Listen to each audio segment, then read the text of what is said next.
Pipila ka adlaw human sa grand finale night sa The Clash Season 5, di gihapon malikayan sa nailang baby girl beretera ng Binyan, Laguna nga si Liana Castillo nga balikan ang iyang journey kauban ang ubang clashers. Ang 16 anyos nga beretera nga aminadong adunay dugong waray, mapasalamaton sa iyang mga supporter nga wala mo biya kaniya hangtod na sa pag-abot sa top 4. Isip mo sa ka-proud waray, gipadayag niya ang iyang kamingaw sa MacArthur Eastern Samar, ang hometown sa iyang amahan. Bisan pa man sa kabisi sa trabaho ni Sparkle Sofia Pablo sa iyang mga kapuso project, kauban ang batanong aktor nga si Allen Ansay, wala gihapon niya pasagdi ang iyang pag-eskwela.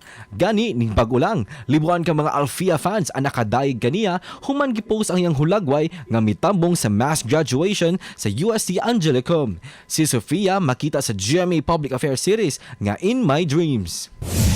Laing action comedy series na usab ang mulingaw kanato sa GMA Network nga pagabituunan ni Senator Bong Revilla, ka-love team sila Sparkles Beauty Gonzales ug Max Collins. Kini ang walang matigas na pulis sa matinik na misis nga makita na sugod karong June 4 Domingo alas 7:50 sa gabi.